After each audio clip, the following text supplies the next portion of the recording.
Mesdames, Messieurs, bonjour. Qu'est-ce que Jésus voulait bien dire lorsqu'il a dit « Sans moi, vous ne pouvez rien faire ». C'est notre sujet aujourd'hui à l'émission La Parole vivante.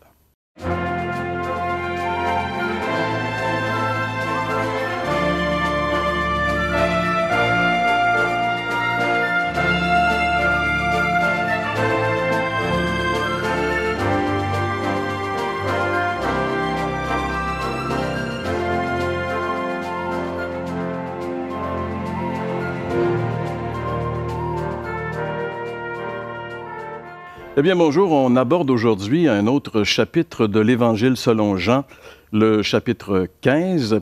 Et bien sûr, comme vous pouvez le remarquer, je ne suis pas Régent, mais malheureusement pour vous, Régent n'est pas là aujourd'hui. J'essaie d'entrer dans ses souliers, ce qui n'est pas tout à fait évident. Régent est quelque part dans les Maritimes à préparer une séance d'évangélisation. Et donc, j'aurai le plaisir de le remplacer pour les quelques prochaines émissions, mais avec moi, bien sûr, Jeff, qui est avec nous. Bonjour, Jeff. Bonjour, Régent. Régent. Jean-Pierre. J'ai bien mis les souliers. OK. Oui, bonjour, Jeff. Justement, aujourd'hui, on aborde un nouveau chapitre de l'Évangile de Jean. On arrive au chapitre 15. Et puis, puisque on se rappelle que les chapitres dans nos Bibles sont quelque chose que nous, on a mis, nous, je parle dans le sens que les traducteurs, tout ça, qui ont situé les livres. Fait que c'est pas nécessairement comme on a fini 14, on passe à un autre chapitre comme si on est dans d'autres choses. On est toujours dans le sens de la même période, le même souper, même discussion que Jésus a avec ses disciples. Il n'y en a que 11 maintenant avec lui, mais à ses 11 disciples, à ses 11 apôtres, il va vraiment mettre des bases très, très solides. Et aujourd'hui, on va voir un principe qui est, on pourrait dire, quasiment troublant. Parce que si on ne le comprend pas bien, c'est étrange que Jésus dit, justement, dans ce que tu viens de rappeler, « Sans moi, vous ne pouvez rien faire ». C'est un peu spécial. Si tu veux, Jeff, on va lire le texte sur lequel on va s'arrêter aujourd'hui. Oui. Donc, si vous avez une Bible à la maison que vous voulez suivre avec nous, c'est dans l'Évangile de Jean, chapitre 15. On va lire les versets 1 à 8. Jésus dit, « C'est moi qui suis le vrai cep et mon Père est le vigneron. Tout sarment qui est en moi et qui ne porte pas de fruit, il l'enlève. Et tout sarment qui porte du fruit, il le taille afin qu'il porte encore plus de fruits. Déjà vous êtes purs à cause de la parole que je vous ai annoncée. Demeurez en moi et je demeurerai en vous. Le sarment ne peut pas porter de fruits par lui-même sans rester attaché au cep. Il en va de même pour vous, si vous ne demeurez pas en moi. Je suis le cep, vous êtes les sarments. Celui qui demeure en moi et en qui je demeure porte beaucoup de fruits, car sans moi, vous ne pouvez rien faire. Si quelqu'un ne demeure pas en moi, il est jeté dehors comme le sarment et il sèche. Puis, on ramasse le sarment, on le jette au feu et il brûle. Si vous demeurez en moi et que mes paroles demeurent en vous, vous demanderez ce que vous voudrez et cela vous sera accordé. Ce qui manifeste la gloire de mon Père, c'est que vous portiez beaucoup de fruits.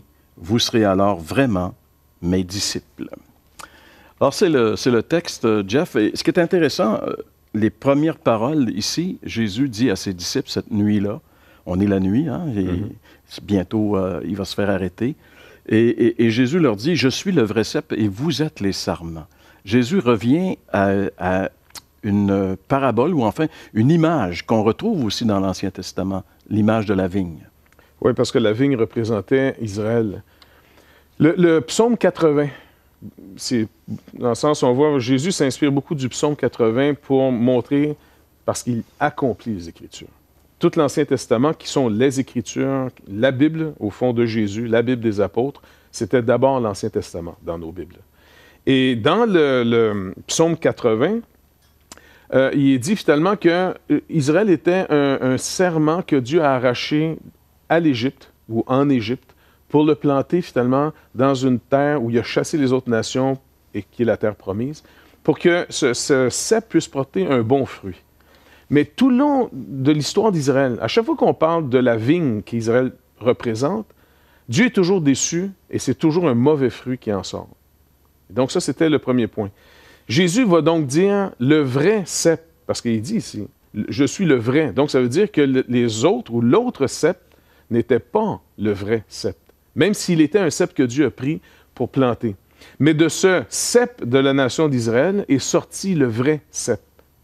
C'est un peu, pour ceux qui étaient avec nous, quand on était rendu au chapitre 4 de l'Évangile de Jean, Jésus parle à la Samaritaine, et les Samaritains étaient un peuple qui était mêlé avec, il y avait une souche juive, mais qui s'était mêlé avec les autres nations, hein, Oui, oui. au retour de Babylone, vers 500-600 avant Jésus-Christ. Un peu après, c'est-à-dire. Et puis, donc, ils se considéraient comme une autre ethnie maintenant, séparée d'Israël. Et il y avait une chicane, comme elle est jusqu'à aujourd'hui en Israël. On la ressent toujours avec les Palestiniens et les Juifs. Jésus, lui, vient de la nation d'Israël. Selon la chair, il vient finalement même de la lignée de David. Et lui, il va rappeler à tout le monde, même à la Samaritaine, écoutez, le salut vient des Juifs. Le salut ne viendra pas d'aucune autre nation. Jésus lui-même dit, le salut du monde entier ne peut venir que par Israël. Et c'est pour ça que Jésus dit, au fond, c'est moi le vrai Israël. C'est moi le cep qui va porter le bon fruit.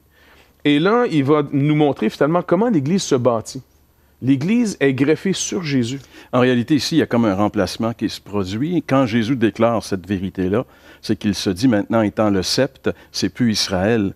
Et les Juifs doivent maintenant réintégrer le vrai sceptre comme n'importe qui des nations doit aussi réintégrer le vrai sceptre. Et ça, c'était vraiment une insulte pour Israël. C'est une insulte pour Israël. Et puis, ça peut être aussi quelque chose qui est un peu difficile à saisir pour bien des gens aujourd'hui qui lisent la Bible et qui voient l'importance du peuple d'Israël dans l'Ancien Testament, entre autres, et qui souvent veulent aussi le faire poursuivre dans le Nouveau Testament. Mais ici, on voit que Jésus fait un changement important qu'on va essayer de comprendre dans le prochain segment. On va s'arrêter sur cette pensée importante, cette vérité, que le nouvel Israël, en réalité, se trouve en Jésus. C'est plus l'ancienne nation, c'est plus l'Israël national, mais c'est l'Israël à travers la personne de Jésus. Ça peut paraître pour vous un peu spécial, mais on vous invite à demeurer avec nous. Et si vous avez des questions, parce que ce que vous entendez, peut-être, ça vous fait interroger, alors vous pouvez nous contacter en nous téléphonant au 1-877-537-7647 ou visiter notre site web espoir.ca ou encore toutchrétien.com. C'était lui le véritable, c'est lui qu'on attendait. Sans lui, on ne peut rien faire. Si on bâtit quoi que ce soit, qu'on néglige lui qui est la pierre angulaire du bâtiment, tout ce qu'on bâtit, ça ne sert absolument à rien. Si l'Éternel ne bâtit la maison, ceux qui la bâtissent pour absolument rien.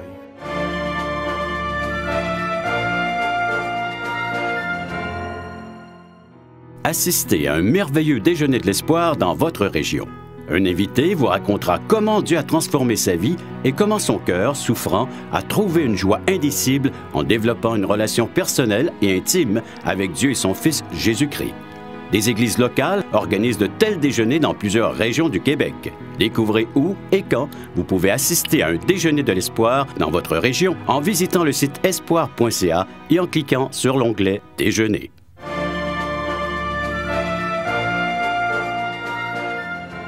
Vous savez, l'émission s'appelle « La parole vivante » et la Bible est vraiment une parole vivante, une parole tranchante. Et lorsqu'on s'y confronte, des fois, ça revient et ça nous oblige peut-être à s'ajuster.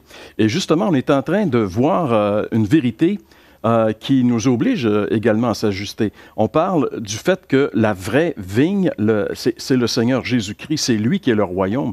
Et par exemple, juste quelques jours avant ces paroles que Jésus adresse dans ce chapitre 15 de l'Évangile de Jean, il a rencontré, parce que bien sûr, il y a eu cette confrontation continuelle avec les dirigeants religieux à Jérusalem. On a essayé de le coincer avec des questions. Et à un moment donné, Jésus leur a raconté une histoire. Il leur a dit, un homme a planté une vigne, il est parti, il l'a laissé à des vignerons. Et par la suite, il a voulu voir comment allait sa vigne, il a envoyé ses serviteurs. Et puis les gens ont maltraité les serviteurs. Et puis à un moment donné, il a dit, je vais envoyer mon fils, au moins lui, ils vont l'accepter. Et ils ont tué le fils. Alors là, il leur dit, qu'est-ce que l'homme va faire de la vigne? Et ils sont obligés de dire, il va la donner à un autre. Et il est dit ici que les dirigeants juifs ont compris que c'était d'eux que Jésus parlait. Donc, encore dans cette parabole ici, dans cette histoire que Jésus raconte, on retrouve ici ce même principe qui a dans la personne de Jésus, il y a un grand changement qui se produit dans l'histoire du salut. Oui. Parce que Jean il prend tout son évangile pour nous montrer comment Jésus, justement, vient prendre tout ce qui est à lui, vient prendre la place. Ça a commencé avec le temple. Il lance cette parole en disant « Détruisez ce temple et je le relèverai en 3 jours ». Il est devant le bâtiment, là, la grosse bâtisse qu'on appelle le temple de Jérusalem, qui était considéré comme sacré pour les Juifs. Et là, les Juifs ne comprennent pas. Même les disciples eux-mêmes disent « Tant qu'il n'y a pas eu cette résurrection de lui, son propre corps, on n'avait pas trop compris ce qu'il voulait dire. Est-ce qu'il était par un miracle capable de relever les roches, tu sais, les pierres? » Oui. Mais il parlait de son corps. Donc, le temple était l'image le vrai temple qui devait venir. La vigne, ici, qui était représentée souvent par le peuple d'Israël, et ceux qui devaient s'en occuper étaient les autorités en Israël. Jésus dit en passant, le vrai peuple d'Israël, l'Israël vraiment de Dieu, c'est moi. Le vrai vigneron, c'est mon Père. Et donc, là, il dit, maintenant, l'image, on la tasse, la réalité est arrivée. Et il a fait comme ça plein d'illustrations, des lieux, des fêtes. Il était l'accomplissement. Et là, Israël devait choisir. Où ils veulent rester, eux, la réalité, c'est le péché dans le jardin, si on peut dire. Non, je ne représenterai pas Dieu, je me représente moi-même. Et même pire, l'homme dans sa folie va même dire, non, Dieu me représente. Tu sais, dans le sens qu'on fait Dieu à notre image plutôt qu'on a oublié qu'on est à l'image de Dieu. Israël a oublié qu'elle était l'image de celui qui devait venir. C'est pour ça que même Matthieu rappelle les mêmes genres de vérités. Il reprend l'histoire d'Israël, comme Étienne dans le Nouveau Testament, dans les Actes. Ces hommes ont repris l'histoire d'Israël pour leur dire à Israël, à leur peuple, écoutez, il a refait le parcours, c'était lui le véritable, c'est lui qu'on attendait. Sans lui, on ne peut rien faire. Si on bâtit quoi que ce soit, puis qu'on néglige lui qui est la pierre angulaire du bâtiment, tout ce qu'on bâtit ne sert absolument à rien. Si l'Éternel ne bâtit la maison, ceux qui la bâtissent pour absolument rien. Donc, Jésus est vraiment en train de les bouleverser totalement. Maintenant, Israël, les disciples ici, ils ont cru en lui. C'est pour ça maintenant qu'ils sont les premiers, si on peut dire, greffés à cette masse, à ce cep, et puis ils vont produire ce fruit. Et quand tu parlais tantôt du fait que Jésus s'est identifié au temple, il est le vrai temple. Et ce qui est merveilleux ici, il dit que nous aussi, on peut devenir des temples parce qu'il dit qu'il peut demeurer en nous aussi. C'est une vérité qui est en train de développer ici. Oui, tout le chapitre 15, ça va être cette vérité-là. Il est lui, le réel, la vraie image de Dieu. Ce n'est pas l'homme que Dieu a créé dans le jardin. C'est même plus nous. La vraie image de Dieu, c'est Jésus-Christ, comme Paul nous rappelle. Il est l'image du Dieu vivant. Le Dieu invisible est rendu manifeste en Jésus-Christ. Il est la réalité. Et même l'apôtre Paul, dans sa lettre aux Corinthiens, dit que votre corps, parlant des chrétiens, est le temple du Saint-Esprit. Donc Dieu, le Saint-Esprit, qui vient habiter dans la personne. C'est une conception entièrement nouvelle. C'est ce que Jésus avait dit à la femme samaritaine. C'est plus ni sur le mont Garizim, ni à Jérusalem que vous allez adorer, mais les vrais adorateurs que Dieu veut, c'est des adorateurs qui adorent en esprit et en vérité. Donc, il y a toute une nouvelle perspective qui s'ouvre avec Jésus. Il vient, en fait, tu disais tantôt, tu sais, tout l'Ancien Testament, c'était l'ombre. La réalité, la lumière, c'est Christ. Oui. Et maintenant, on est rendu à la réalité. On ne peut plus retourner dans l'ombre. Si on retourne dans l'Ancien Testament, on retourne finalement dans l'ombre et on n'accepte pas l'accomplissement. Ce que le peuple juif littéral, le peuple national de Juifs, n'a pas accepté. N'a pas accepté que Jésus était l'incarnation de toutes ces vérités de l'Ancien Testament et ils l'ont rejeté finalement. Alors, il faut faire attention aujourd'hui de ne pas retomber dans le même piège. Ce n'est pas tout à fait évident. Et c'est tellement pas évident que dans ce passage, il y a un verset, Jeff, qui fait beaucoup de problèmes. C'est ce verset où Jésus dit « Le serment qui ne porte pas de fruit, il sera retranché et brûlé. » Qu'est-ce que ça veut dire? Bien, je pense que c'est intéressant et il y a sûrement beaucoup de personnes qui aimeraient savoir la réponse et comprendre ce que ça veut dire. Alors, ça va être l'objet de notre prochain segment. Mais pour l'instant, si ça a suscité des questions, ce que vous avez entendu au cours des dernières minutes, vous pouvez nous rejoindre en composant le 1-877-537-7647 ou encore, vous pouvez visiter notre site web espoir.ca ou enfin, toutchrétien.com. On revient dans un instant. Tandis que Pierre est devenu un homme qui a compris que pour plaire à Dieu, il faut lui faire confiance. Je ne peux rien faire pour ajouter. Je ne peux rien faire pour me sauver.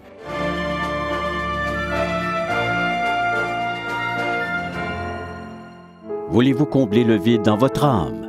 Avez-vous soif d'une sérénité intérieure? La souffrance de votre cœur vous lasse-t-elle? Appelez dès maintenant pour recevoir gratuitement un évangile de Jean pour connaître l'amour de Dieu, un Nouveau Testament pour trouver des réponses à plusieurs de vos questions, le livre Destination finale pour comprendre la nécessité du salut et finalement la Bible et le salut qui nous explique comment recevoir Jésus. Contactez-nous à espoir.ca ou composez 1-877-l'Espoir.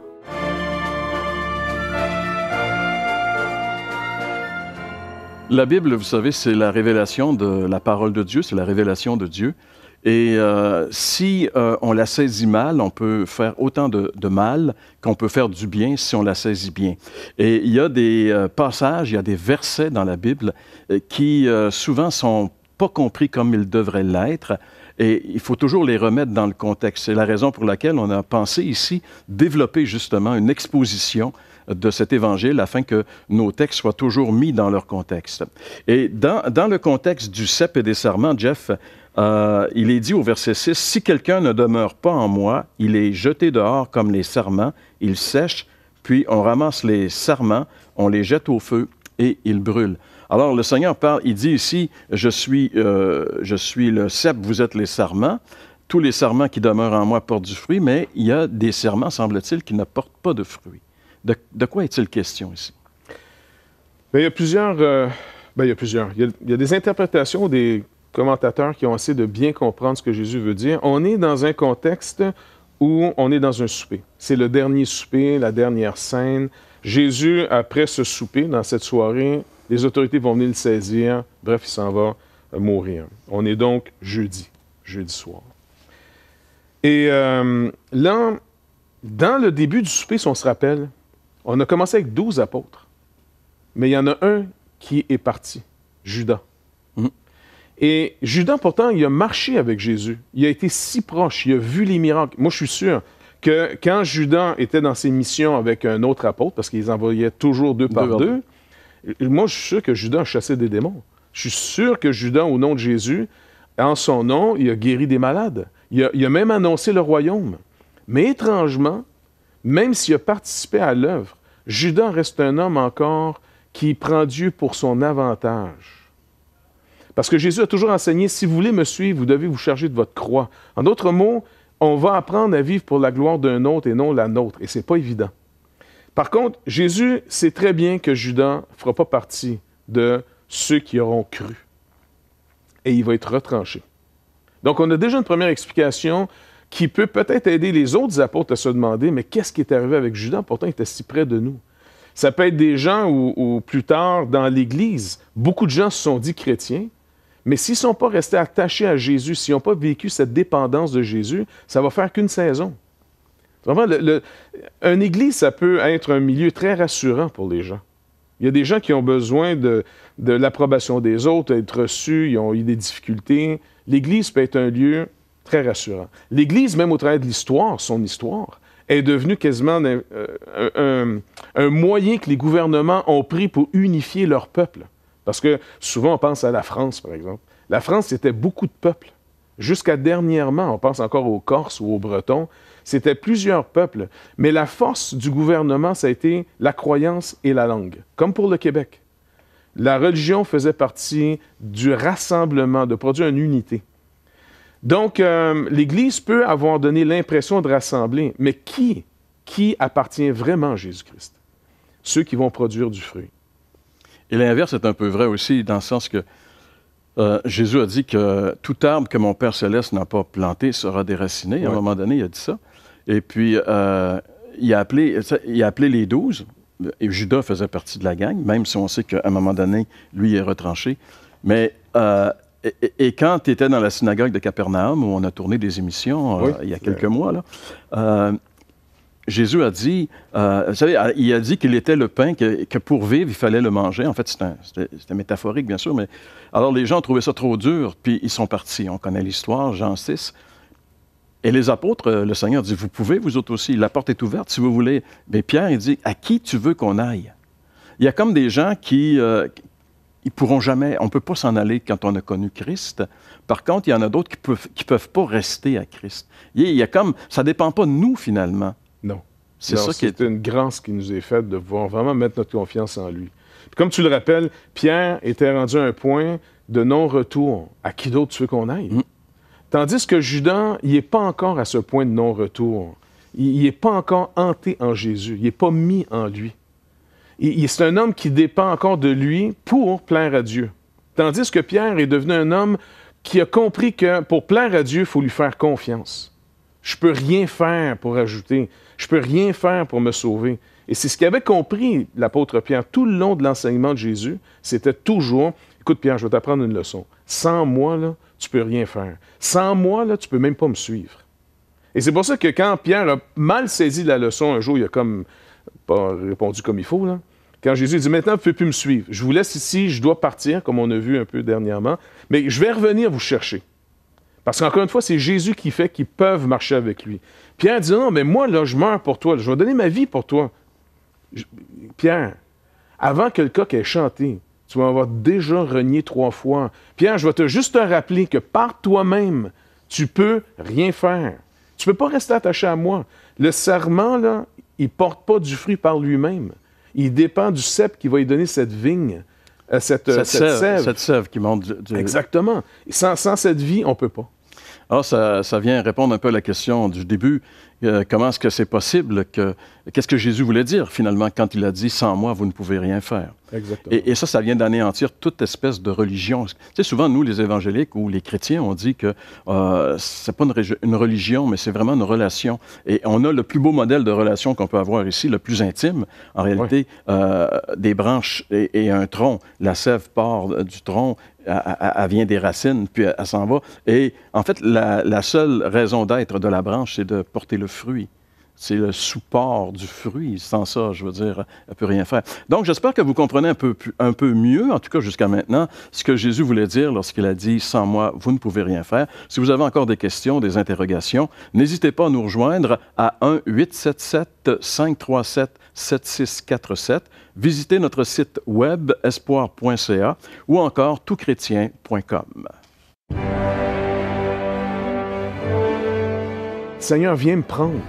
Appelle-moi, sauve-moi. On peut juste le demander. On ne peut pas le mériter, on ne peut pas le travailler, on ne peut que le recevoir. Et Jésus-Christ offre encore le salut à quiconque veut. Donc, on dit, écoutez, passez pas à côté de ça, ça serait trop fou.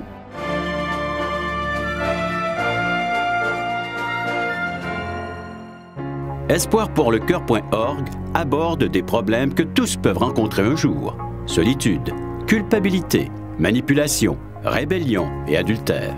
Chaque problème est clairement défini avec ses symptômes et ses caractéristiques. Des pistes de solutions sont données. Le but du site espoirpourlecoeur.org est d'encourager les chrétiens à s'entraider. Pour participer à l'une de nos conférences, consultez notre site espoirpourlecoeur.org.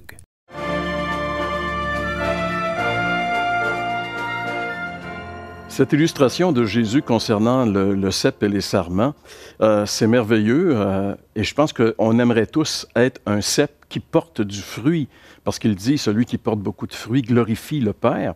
Comment c'est possible, Jeff, d'être... Parce qu'il y a l'autre danger aussi, il y a le danger d'être un faux cep qui, à un moment donné, va être tranché et brûlé. Alors, comment s'assurer qu'on est vraiment un bon cep qui porte du fruit? Un bon serment. Un bon sarment, pardon. Écoute, on ne peut pas le mériter. On ne peut pas le travailler, on ne peut pas le faire par nous-mêmes. C'est encore une des illustrations que Jésus nous donne sur comment on participe à la nouvelle vie, en nouveauté de vie, que l'apôtre Paul dit. Donc, par exemple, à Nicodème, il dit « Tu dois naître de nouveau ». Bon, on comprend très bien quand Jésus dit à Nicodème « Tu dois naître de nouveau », il n'est pas en train d'y mettre un fardeau de naître de nouveau par lui-même. Tu ne peux pas te mettre au monde. C'est d'ailleurs sa réaction. C'est ça, comment un homme vieux peut naître. Et puis, donc, on subit l'action de naître, comme on subit l'action de devenir un serment ici, une branche. La branche va être produite par le tronc. Donc, on doit naître de ce tronc. La seule chose qu'on peut faire, c'est le demander à ceux qui l'ont reçu, Jean nous dit au tout début de son évangile. À ceux qui reçoivent la parole. Supposons que quelqu'un en ce moment nous écoute. Et puis, vraiment, il y a ce fardeau, il veut, en disant, moi, j'aimerais être sauvé, j'aimerais être pardonné, j'aimerais vraiment que quelqu'un vienne me délivrer et faire partie de une branche de cet arbre qui va porter du fruit pour Dieu. Et cet arbre, c'est Jésus-Christ. Seigneur, viens me prendre. Appelle-moi. Sauve-moi. On peut juste le demander. On ne peut pas le mériter. On ne peut pas le travailler. On ne peut que le recevoir. Et Jésus-Christ offre encore le salut à quiconque veut. Donc, on dit, écoutez, passez pas à côté de ça, ça serait trop fou. Merci beaucoup, Jeff. Comme vous venez de l'entendre, la seule façon d'avoir une vie qui porte du fruit, la seule façon d'avoir une vie qui vaut la peine d'être vécue, c'est de se rappeler que Jésus a dit, « Sans moi, vous ne pouvez rien faire. » Et de venir à lui, comme justement un mendiant qui réalise qu'il ne peut rien faire sans Jésus. Et si vous, comme Jeff vient de vous le rappeler, vous venez à lui simplement, reconnaissant que vous êtes dépourvu, reconnaissant que vous avez essayé, mais que ça n'a rien produit, vous n'avez pas produit de fruits durables, des choses qui font que la vie vaut la peine d'être vécue, des choses qui font que vous avez vu Dieu agir dans votre vie, eh bien, pourquoi ne pas venir à lui aujourd'hui, simplement en reconnaissant que vous êtes pécheurs. On est tous des pécheurs. La Bible dit « tous ont péché et sont privés de la gloire de Dieu ». Par contre, la Bible dit aussi que Jésus est venu pour chercher et sauver ce qui est perdu. À travers ces émissions, à travers les paroles que vous avez entendues aujourd'hui, c'est le Seigneur Jésus qui est en train de vous chercher. Il aimerait tellement que vous puissiez venir à lui pour qu'il vous pardonne entièrement, totalement, éternellement tous vos péchés et qu'il vous donne une vie nouvelle. Qu'il mette dans votre vie cette sève incroyable qui est le Saint-Esprit qui va vous permettre de produire des fruits merveilleux. Pas vous qui allez les produire, mais lui en vous. C'est ça la vie que le Seigneur veut pour chacun d'entre nous. C'est pourquoi il dit « Sans moi, vous ne pouvez rien faire ». Alors, mes amis, venez à lui aujourd'hui sans tarder. Et si vous avez des questions, encore une fois, n'hésitez pas à nous rejoindre au 1-877-L'Espoir, c'est-à-dire 1-877-537-7647. Vous pouvez visiter notre site web espoir.ca ou encore toutchrétien.com. On aimerait vous inviter à demeurer avec nous puisque nous aurons encore une fois l'occasion d'avancer un peu plus profondément dans l'Évangile selon Jean et particulièrement dans ce chapitre merveilleux qui vient nous remettre en question continuellement. Nous vous souhaitons de passer une très bonne semaine et on se donne rendez-vous pour une autre émission de La Parole vivante.